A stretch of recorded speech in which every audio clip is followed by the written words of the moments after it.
एक चारपाई पे हनुमान जी बैठे हुए हैं, दूसरी चारपाई पे वो लेडी बैठी हुई है, रेड सूट में बैठी हुई है और घूंघट निकाल रखा है उसने बड़ा सारा। तो मैं हनुमान जी की तरफ जाने लगती हूँ, तो मतलब हनुमान जी मेरे को कह रहे हैं कि इधर आ जा मेरे पास आके और बैठ जा, और मैं उनकी तरफ जा रही हूँ। तो मैं अचानक से ना मुड़ के देखती हूँ पीछे वाली साइड में उस लेडी की तरफ, और मेरा मन करता है मैं उस लेडी की तरफ जाऊँ, हनुमान जी को छोड़ के उस लेडी की तरफ जाऊँ, और मैं उस लेडी की तरफ चली जाती हूँ। वो लेडी में ना अपनी मतलब गोद में मेरा सर रख लेती है और मेरे कैसे लेटा लेती है, और लेटा के और अचानक से मेरे को मेरे सर पे ऐसे हाथ फेरते फेरते बोलती है कि ना तेरे को समझ नहीं आता, तू मेरे साथ क्यों नहीं चल रही। और वो अपने जैसे घूंघट उठाती है ना वही लेडी, और मेरा जोर से गला दबाने लगती है, तू मेरे साथ क्यों नहीं चल रही, तेरे को समझ नहीं आता, तू मेरे साथ क्यों नहीं चल रही। दोस्तों, आप सभी का स्वागत है अक्षय वशिष्ठ चैनल पर। इस चैनल पर मैं अक्षय वशिष्ठ आपको ऐसे पैरानॉर्मल इंसिडेंट और एक्टिविटीज़ के बारे में बताता हूं जो कि हमारे फॉलोअर और सब्सक्राइबर हमारे साथ शेयर करते हैं। इंस्टाग्राम आईडी, जीमेल आईडी और अब एक ऐसा फ़ोन नंबर जो कि आप स्क्रीन पर देख सकते हो। तो अगर आपके साथ भी कोई ऐसा इंसिडेंट हुआ हो तो आप उसे रिकॉर्ड करके भेज सकते हैं। मैं अक्षय वशिष्ठ उसे नरेट करूँगा अपनी आवाज़ में। अभी तक जो आप इंस्टाग्राम, यूट्यूब को प्यार दे रहे हो उसके लिए तहे दिल से शुक्रिया। मे भी शायद ये वीडियो लाइव हो तब तक हमारे 1 लाख यूट्यूब पे सब्सक्राइबर हो गए हों या होने वाले हों। इंस्टाग्राम पे हमारे 5 लाख फॉलोअर्स कंप्लीट हो गए हैं, उसके लिए बहुत बहुत शुक्रिया मैं आपको करता हूँ। आपका प्यार हमारे लिए बहुत ज़रूरी है, आपके कमेंट्स हमारे लिए बहुत ज़रूरी हैं। अब आते हैं आज के रियल इंसिडेंट पे जो हमें अनु ने शेयर किया है। ये इंसिडेंट उनके साथ हुआ था जब वो 16 से 17 साल की थी। साल था 2019। वीडियो स्टार्ट करने से पहले, क्योंकि उन्होंने मेरे से आइडेंटिटी रिवील ना करने के लिए कहा था, इसलिए मैंने एक बनावटी नाम उनको दिया है। लेकिन एक सैल्यूट मैं देना चाहूँगा उस लड़की को जिसने इतना सब कुछ इतनी छोटी उम्र में सहा। आज आप सुनने वाले हैं तो शायद हर एक इंसिडेंट के बाद आपको धक्का लग सकता है। आप भी इमेजिन कीजिए कि आप सिर्फ एक 16-17 साल के बच्चे हैं जिसके पापा आउट ऑफ टाउन रहते हैं। वो एक गवर्नमेंट एम्प्लॉय थे अनु के पापा, तो वो हमेशा से ही बाहर रहे हैं। वो सिर्फ और सिर्फ अपनी मम्मी, छोटी बहन और अनु 3 जनों में ही रही है। उन्होंने बताया कि अक्षय भाई, हमारा जो घर है वो बहुत बड़ा है और 3 हिस्सों में बटा हुआ है। एक जो कि अनु का घर, साइड में जो 2 घर हैं वो उनके चाचा चाची के थे। बहुत बोलते ना, राजस्थान बीकानेर की बात है, और वहाँ पर ज़मीन बहुत ज़्यादा होती थी, पुश्तैनिक ज़मीन भी बहुत ज़्यादा होती थी किलो के हिसाब से। लेकिन जो अनु थी वो राजस्थान बीकानेर में ही पैदा हुई और उनकी परवरिश भी वहीं हुई थी। और ये इंसिडेंट भी उनके साथ पूरा का पूरा 2019 में जो हुआ था वहीं पे बीता था। अनु के 1.5 साल पूरे के पूरे बर्बाद हुए इस इंसिडेंट की वजह से। लेकिन ऐसा हुआ क्या, सबसे बड़ा क्वेश्चन मार्क बनता है ये। तो चलिए अब इंसिडेंट की ओर चलते हैं। अनु के पड़ोस में कुछ लोग रहा करते थे जिनकी उनसे बनती नहीं थी।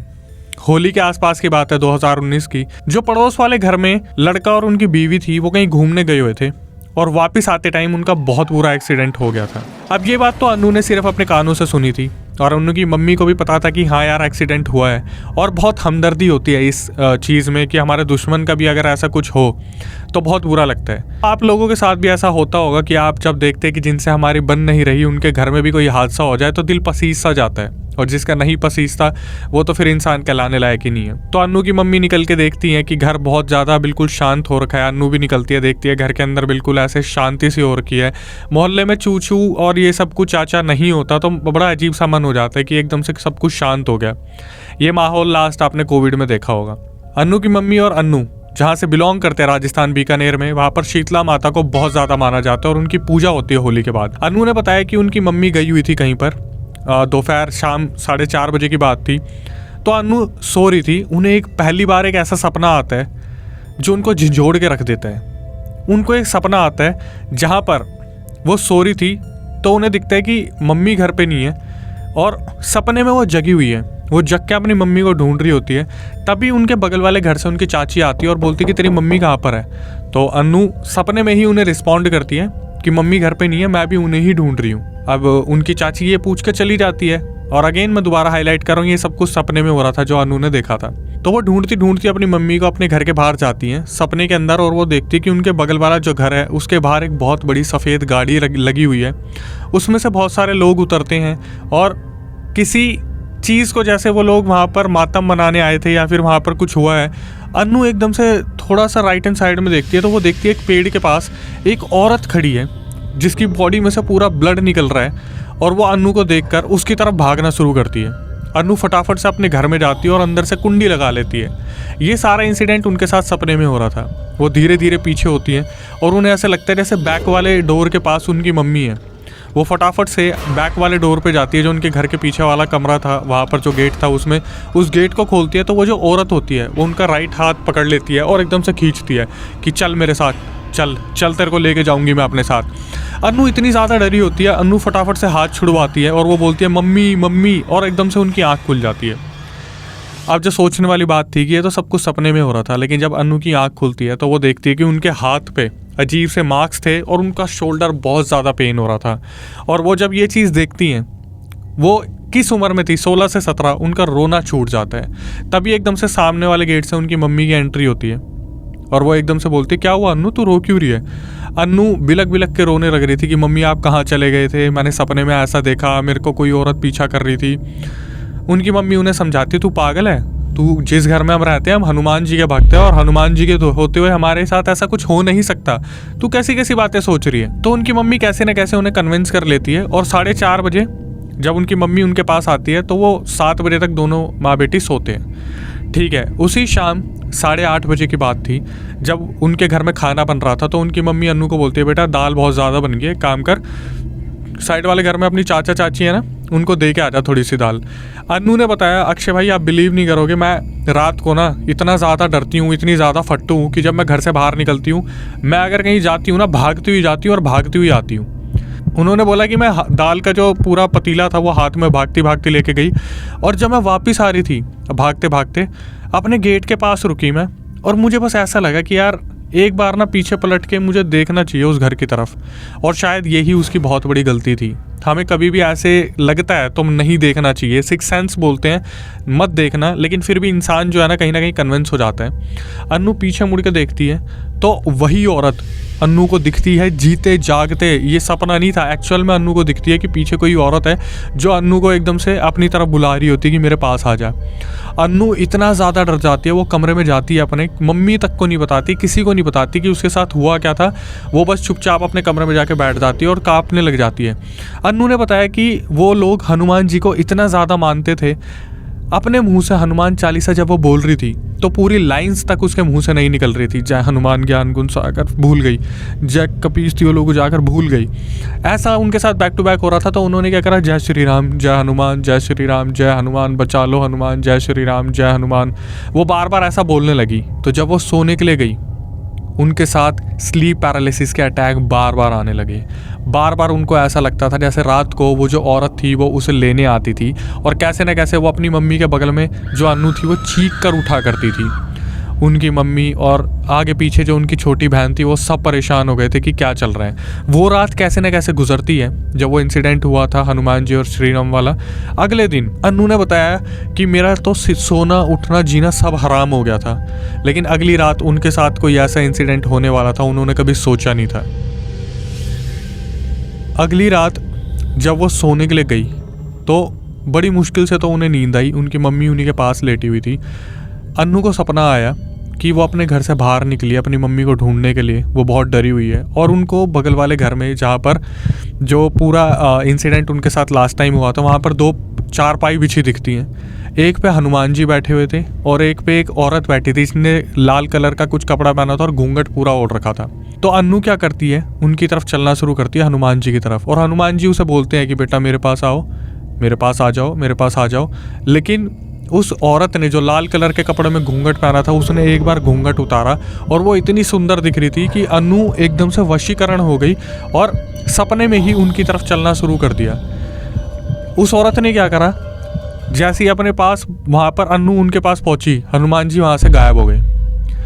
उसने मुड़ के देखा हनुमान जी वहाँ नहीं थे। ये भी उनकी एक बहुत बड़ी गलती थी और आपके लिए बहुत बड़ा सीख हो सकता है कि सपने में अगर भगवान अपनी तरफ बुला रहे और आप शैतान की तरफ जाओगे तो आपके साथ क्या होने वाला आप सोच भी नहीं सकते। वो जो अन्नू थी वो उस औरत के पास गई। उस औरत ने अन्नू को अपने घुटनों पे लेटाया, आराम से एकदम से सर पे हाथ फेरने लगी और लेटे लेटे एकदम से उसका गला घोटना शुरू कर दिया।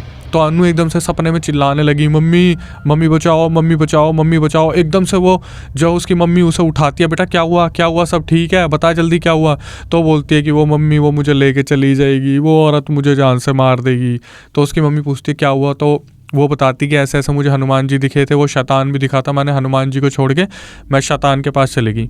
तो उसकी मम्मी उसे बहुत डांटती है कि बेटा तू क्या कर रही है, मतलब अगर कोई भगवान भी तुझे बचाने की कोशिश कर रहे हैं तो भी तू शैतान की तरफ जा रही है। तो उसने बोला मम्मी मेरे पे खुद पे आपा था ही नहीं। अन्नू ने बोला कि अक्षय भाई मैं 7 से 8 साल हनुमान चालीसा पढ़ती आई हूँ, हनुमान जी की मैं भक्त हूँ, लेकिन इस टाइम मुझे क्या हुआ मुझे कोई अंदाज़ा नहीं था। उसके अगले दिन अन्नू की मम्मी अन्नू को बोल के जाती है कि बेटा घर पे रहियो, मैं एक बार चाची के पास जा रही हूँ किसी काम से, शीतला माता की पूजा भी करवानी है दोबारा, तो उसके काम से जा रही हूँ। तो जब अन्नू की मम्मी उनकी चाची के पास जाती है चाय वगैरह पीने के लिए, तो अचानक से उनकी चाची की फ्रेंड का कॉल आता है कि तुम्हें पता है तुम्हारे घर के बगल में एक सफ़ेद गाड़ी आ रखी है और वो जो लड़की थी जो हॉस्पिटलाइज थी वो लड़की मर चुकी है, जो उनकी बहू थी। तो इन दोनों को भी बहुत बुरा लगता है यार कि वो लड़की सही में मर गई। तो जब वो वापस आते हैं वहाँ पर हाथ जोड़ते हैं कि इनकी आत्मा को शांति दे। तो जब वो थोड़ा बात करने की कोशिश करते हैं आगे पीछे, तो पता चलता है वो लड़की तो पिछले 5-6 दिन पहले ही मर चुकी थी, जो अन्नू के बार बार सपने में आ रही है। अब ये कहीं ना कहीं से कनेक्टिविटी जोड़ना शुरू करते हैं कि अभी तक तो हॉस्पिटल से ये रिपोर्ट आई थी वो वेंटिलेटर पे है, ऐसे है वैसे है, लेकिन वो पहले ही मर चुकी थी। तो वो अन्नू को क्यों दिख रही थी, और अगर अन्नू को दिख रही थी तो अन्नू उसका रिस्पॉन्ड इस तरीके से कर रही थी जैसे वो अन्नू को लेने आई है और अन्नू उसके साथ जाना चाहती है। ये सारी बातें अन्नू के दादाजी को बताई गई कि ऐसे ऐसे अन्नू को बुरे सपने आ रहे हैं, और ये चीज़ें होते होते उसके साथ बहुत दिन हो गए थे, कम से कम 10-15 दिन हो गए थे जब ये चीज़ें बार बार स्लीप पैरालिसिस वाली हो रही थी। आप बिलीव नहीं करोगे, अन्नू ने मुझे बोला कि अक्षय भाई आप सच में आप यकीन नहीं मानोगे, मुझे नींद से डर लगता था। मैं चाह कर भी ना ये सोचती थी मैं सोऊं ना, मैं सोऊंगी और मेरे साथ कुछ ना कुछ होगा। अन्नू ने बोला कि मेरी मम्मी की तारीफ़ है कि मैं तो फिर भी दिन में सो जाती थी, कैसे ना कैसे करके मेरी मम्मी दिन रात जगती रहती थी, सिर्फ ये सोच के कि अन्नू सोएगी तो उसको कुछ होगा। उन्होंने अन्नू के पापा को नहीं बताया क्योंकि वो आर्मी में थे, वो बिलीव नहीं करते। दादाजी को पूरा इंसिडेंट बताया तो दादाजी अपने एक मुस्लिम दोस्त के पास गए और उसे घर पे लेके आए। तो उस मुस्लिम दोस्त ने अन्नू को देखा और अन्नू को बोला कि मेरे करीब आओ। अन्नू के कान में कुछ अपने जो है उर्दू वर्ड्स बोले और उसे एक ताबीज़ दिया और एक कागज़ दिया जिसे 4 बार फोल्ड करके बोला कि इसे अपने ऊपर से 7 बार फेर के इसमें आग लगा के इसे फेंक देना। अन्नू ने बताया कि वो पहली बार ऐसा हुआ था जब अन्नू सोई, और अगले 3 से 4 महीने अन्नू के बहुत सुकून वाली ज़िंदगी रही। एक दिन मंगलवार का दिन था और उनके घर पे बूंदी आ रखी थी। जैसे आप देखते हैं ना मंगलवार वाले दिन हनुमान जी के लिए बूंदी बढ़ती है, लेकिन वो बूंदी कहाँ से आई थी उसका कोई भी रीज़न नहीं था, क्या था कुछ नहीं पता था। अन्नू को लगा हनुमान जी के वो जो फास्ट होते हैं किसी ने बूंदी बूंदी दी होगी। अन्नू ने क्या करा, अपनी मम्मी से बिना पूछे वो बूंदी उठा के खा ली, और खाने के बाद उसे टेस्टी लगी, उसने और 4-5 खा ली। उस रात फिर अन्नू सोने के लिए लेटी और अन्नू के साथ फिर वही इंसिडेंट हुआ। वो औरत अन्नू को दिखी और अन्नू को बड़े प्यार से बोली, मैं तुझे ले जाना चाहती हूँ, तू मेरे साथ चल क्यों नहीं रही। तो अन्नू बड़े प्यार से बोलते कि मैं अपनी मम्मी को छोड़ के नहीं जाऊंगी, और वो एकदम से बोलते हैं ना कि मुंह फाड़ के वो एकदम से सामने आती है और किसी एक ऐसे रूप में जो बहुत ही ज़्यादा डरावना था, और अन्नू बुरी तरीके से चिल्लाती है। उसकी मम्मी फिर दोबारा उसे उठाती है, कैसे ना कैसे अन्नू को संभालने की कोशिश की जाती है। अन्नू इस बार इतना ज़्यादा परेशान थी, वो बुरी तरीके से रोती हैं। अन्नू को उठाया जाता है और अन्नू को संभाला जाता है। अन्नू बताती है ऐसे ऐसे वो मेरे सपने में आई थी। अब मम्मी भी परेशान हो जाती हैं कि भाई ये चल क्या रहा है। अब तो ताबीज़ भी दे दिया, और ताबीज़ ऐसे क्या हुआ एकदम से जो ताबीज़ ने काम करना बंद कर दिया। तो उन्होंने अपने जो दादा थे उनको बताया कि ऐसे ऐसे ये ताबीज़ काम नहीं कर रहा। तो उनके दादा अपने मुस्लिम फ्रेंड को फ़ोन करते हैं जो कि उस टाइम पे गुजरात गए थे किसी काम से रिलेटिव के पास। तो वो बोलते हैं फ़ोन पे कि मेरे को आने में थोड़ा सा टाइम लग जाएगा, तो अभी तो कोई सॉल्यूशन नहीं है, बाकी लड़की को बोलो कि हनुमान चालीसा पढ़ती रहे। अन्नू वही करती है। थोड़ी थोड़ी रातें बीतती हैं, अन्नू जगती रहती है, कभी सोती है। और यार मतलब सोच के हैरान हूँ, मतलब 16 साल की लड़की 17 साल की लड़की के साथ इतना सब कुछ हो रहा है, नहीं पता सॉल्यूशन क्या है, नहीं पता करना क्या है, इतना सब कुछ लड़की के ऊपर बीत रहा है। मैं कह रहा हूँ इंसान को ना सोने वाली जो चीज़ होती है वो सबसे प्यारी होती है, कि उसकी सुकून, उसका पूरे दिन की जो काम काज होता है उससे सुकून उसे इसी टाइम पे मिलता है। लेकिन अन्नू का इतना बुरा हाल हो रखा था, जब भी वो लड़की सोती थी स्लीप पैरालिसिस, कोई उसे मारने की कोशिश कर रहा है। उसके बाद क्या हुआ, एक दिन जो अन्नू के पापा थे उनकी चाची का फ़ोन आता है, जो उन्हीं के थोड़ी बहुत नियर बाय रहती थी, कि ऐसे ऐसे वो बोलती है अन्नू के पापा की चाची अन्नू की मम्मी को कि ऐसे ऐसे सारे घर में आज जो है रिलेटिव के जा रहे हैं, तो अन्नू को मेरे पास भेज दे, अन्नू मेरे पास रुक जाएगी। तो अन्नू की मम्मी उससे पूछती है, बेटा ऐसे ऐसे तेरे पापा की चाची का फ़ोन आया। उनको वो छोटी मम्मी बोलती थी कि छोटी मम्मी का फ़ोन आया तो तू वहाँ जाएगी रुकने के लिए। तो पहले तो अन्नू बोलती कि मम्मी मैं वहाँ जाऊँ ना जाऊँ, तो अन्नू की मम्मी बोलती है तू रहने दे, मैं मना कर देती हूँ। लेकिन छोटी मम्मी ने आज तक किसी काम के लिए बोला नहीं था, तो अन्नू बोलती है कोई नहीं, मैं एक काम करूँगी, उनको सुला दूँगी और मैं ना अलार्म लगाती रहूँगी, जब भी मुझे नींद आएगी हर 10 मिनट का अलार्म मैं लगा लूँगी। और क्या हुआ, अन्नू वहाँ पर गई, छोटी मम्मी तो सो गई, अन्नू जब वहाँ पे लेटी तो 10 मिनट का अलार्म लगाया था कि हर 10 मिनट में अलार्म बजेगा। लेकिन अचानक से 5 मिनट बाद अन्नू की आँख लग गई और उन्होंने क्या देखा कि इस बार जो सपना आया उन्हें कि वो जो फीमेल है, जो एक्सीडेंट हुआ था वही फीमेल अन्नू की बहन तन्नू को अन्नू के सामने बोल रही है मैं तेरी बहन तन्नू को लेके जाऊंगी, तेरी बहन तन्नू को लेके जाऊंगी। और अन्नू बार बार चिल्ला रही है मेरी बहन को छोड़ दे, मेरी बहन को छोड़ दे, मुझे ले जा, मेरी बहन को छोड़ दे, बस कैसे ना कैसे मेरी बहन को छोड़ दे, मैं अपनी मम्मी को बता दूंगी, हनुमान जी चिल्लाने लगी। तो एकदम से उनकी जो बड़ी मम्मी थी साइड में लेटी थी, वो डर गई बहुत बुरी तरीके से कि इसको क्या हो रहा है। वो उठाती है अन्नू को कैसे ना कैसे और बोलती क्या हुआ बेटा, तन्नू हमारे पास ही है बेटा, तन्नू घर पे ही है, तू क्यों डर रही है। अन्नू एकदम से उठती है, रोने लग जाती है। तो उनकी जो बड़ी मम्मी होती है उन्हें पुचकार के अपने पास बिल्कुल सुला लेती है और उनके नीचे तकिए के नीचे हनुमान चालीसा रख देती है। कैसे ना कैसे अन्नू को बड़ी मुश्किल से नींद आती है। उसके बाद उनकी अगले दिन बड़ी मम्मी जो होती है वो फ़ोन करके अन्नू की मम्मी से बोलती है क्या चल रहा है लड़की के साथ, तुमने कभी बताया नहीं। तो उसकी मम्मी बोलती है कि आप लोग मजाक बना दोगे, इसके पापा तो वैसे ही भरोसा नहीं करते इन चीज़ों पर, इसलिए हमने किसी को बताया नहीं। फिर वहाँ से एक सॉल्यूशन निकल के आता है कि एक काम करते हैं, हमारे जो एक नोन में राधा कृष्ण का मंदिर है थोड़ी दूर, वहाँ जाते हैं, वहाँ पर एक पंडित जी हैं, वो कुछ इलाज कर पाएंगे और वही इनको कुछ जो है सॉल्यूशन दिखा पाएंगे, कोई डायरेक्शन दे पाएंगे। तो अन्नू की मम्मी और उनकी जो छोटी मम्मी थी, मतलब जो पापा की चाची थी, वो तीनों जाते हैं राधा कृष्ण मंदिर में। और पंडित जी जो होते हैं बोलते हैं वो किसी का अवतार से कम नहीं थे। वो अन्नू की तरफ देखते हैं, एक बार मुस्कुराते हैं और अन्नू को बोलते हैं बेटा बहुत देर लगा दी आने में, आजा बैठ जा। तो वो बैठने के बाद अन्नू को कुछ कलावा वगैरह बांधते हैं, कुछ मंत्र वगैरह करके, जो सुनने के बाद आपको भी सुकून मिलेगा। 4 साल हो गए, अब अन्नू बिल्कुल ठीक है।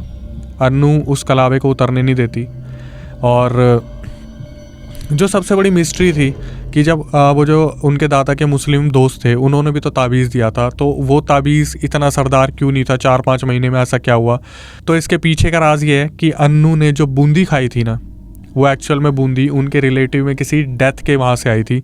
और बोलते हैं कि आपके पास कोई भी ताबीज़ हो, कोई भी अभिमंत्रित करा हुआ कोई सामान हो, अगर आपके घर में डेथ होती है तो भी वो खंडित हो जाता है, और अगर किसी की डेथ हुई है उसके घर में चले जाते हो तो भी वो खंडित हो जाता है। तो अन्नू का जो ताबीज़ था, जो मुस्लिम जो फ्रेंड थे उन्होंने दिया था, वो खंडित हो गया था क्योंकि उन्होंने 13वीं की बूंदी खा ली थी।